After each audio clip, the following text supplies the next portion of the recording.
Hello everyone. ಒಂದು ಸತಿ ಈ ಥರ ಮಟನ್ ಸಾಂಬಾರು ಟ್ರೈ ಮಾಡಿ, ತುಂಬ ಚೆನ್ನಾಗಿದೆ. ಮೊದಲಿಗೆ ಕುಕ್ಕರಿಗೆ ಎಣ್ಣೆ ಕಾದ್ಮೇಲೆ ಈರುಳ್ಳಿ ಹಾಕಿ ಫ್ರೈ ಮಾಡ್ತಾಯಿದ್ದೀನಿ ನೋಡ್ಕೊಳ್ಳಿ. ಬ್ರೌನ್ ಕಲರ್ ಬಂದಮೇಲೆ ಇದರಲ್ಲಿ ಪುದೀನ ಹಾಕಿ ಫ್ರೈ ಮಾಡಿ ಮಟನ್ ಹಾಕಿದ್ದೀನಿ. ಎಲೆ ಮಾಂಸ ಮಟನ್ನು ಹೇಗಿದೆ ನೋಡಿ, ಕಲರು ಚೆನ್ನಾಗಿ ಫ್ರೈ ಮಾಡ್ಕೊಳ್ಳಿ.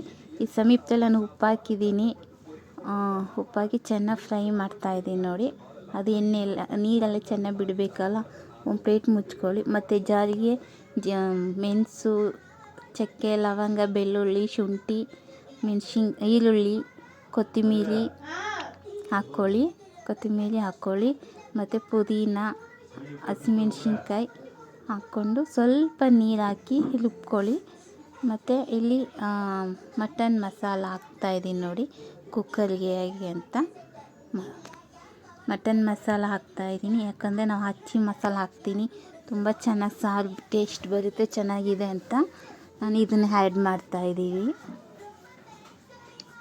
ಆಯಿತು, ಚೆನ್ನಾಗಿ ಫ್ರೈ ಮಾಡ್ಕೊಳ್ಳಿ. ಈ ಸಮಯದಲ್ಲಿ ಮಸಾಲೆ ರೆಡಿಯಾಗಿದೆ ನೋಡಿ.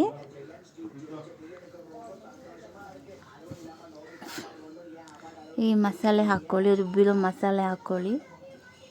ಮತ್ತು ಅದು ಸ್ವಲ್ಪ ನೀರು ಹಾಕಿ, ಜಾರಿಗೆ ನೀರು ಹಾಕಿ ಇದು ಹಾಕ್ಕೊಂಡು ಚೆನ್ನಾಗಿ ತಿರ್ಸ್ಕೊಳ್ಳಿ. ಹಸಿ ವಾಸನೆ ಹೋಗೋವರೆಗೂ ಸ್ವಲ್ಪ ಕುದಿಬೇಕು. ಕುದೀತಾ ಹಸಿ ವಾಸನೆ ಎಲ್ಲ ಹೋಗುತ್ತೆ. ಈ ಸೆಂಟ್ರಲ್ಲಿ ಸ್ವಲ್ಪ ಅರಿಶಿನ ಹಾಕ್ಕೊಳ್ಳಿ, ಒಂದು ಚಿಟಿಗೆ ಅಷ್ಟು ಅರಿಶಿನ ಹಾಕ್ಕೊಳ್ಳಿ. ಅದು ಘಮ ಅಂತ ಸ್ಮೆಲ್ ಬರ್ತಾಯಿದೆ. ಸ್ಮೆಲ್ ತುಂಬ ಚೆನ್ನಾಗಿ ಬರ್ತಾಯಿದೆ ನೋಡಿ. ಗಮ್ಮಂತ ಮನೆಯೆಲ್ಲ ಸ್ಮೆಲ್ಲು ಸಖತ್ತಾಗಿ ಬರ್ತಾಯಿದೆ ನೋಡಿ, ಹೇಗಿದೆ ಸಾರು ಅಂತ. ಕುದಿ ಬರ್ತಾಯಿದೆ ನೋಡಿ. ಈಗ ಕುಕ್ಕರ್ ಮುಚ್ಚಳ ಹಾಕಿ 4 ವಿಸಿಲ್ ಬರಬೇಕು ನೋಡ್ಕೊಳ್ಳಿ. ಯಾಕೋ ಮುಚ್ಚಳ ಸರಿಯಾಗಿ ಕೂರ್ತಾ ಇಲ್ಲ. 4 ವಿಸಿಲ್ ಬಂದಮೇಲೆ ನೋಡಿ, ಹೀಗೆ ನೋಡಿ ಸಾರು ಹೇಗಿದೆ ಅಂತ. ವೆರಿ ಸಿಂಪಲಾಗಿ ಮಾಡ್ಕೊಬೋದು ನೋಡಿ. ಇಡ್ಲಿ, ದೋಸೆ ಮತ್ತು ಮುದ್ದೆಗೆ ಸೂಪರ್ ಕಾಂಬಿನೇಷನು. ನಾನು ಇದರಲ್ಲಿ ಮುದ್ದೆ ರೆಡಿ ಮಾಡ್ತಾಯಿದ್ದೀನಿ ನೋಡಿ. ಮುದ್ದೆ ಆಯಿತು. ಈ ರೆಸಿಪಿ ನಿಮಗೋಸ್ಕರ. ಒಂದು ಸತಿ ಮಾಡಿ ನೋಡಿ, ಟೇಸ್ಟ್ ನೋಡಿ, ಕಾಮೆಂಟ್ ಮಾಡಿ.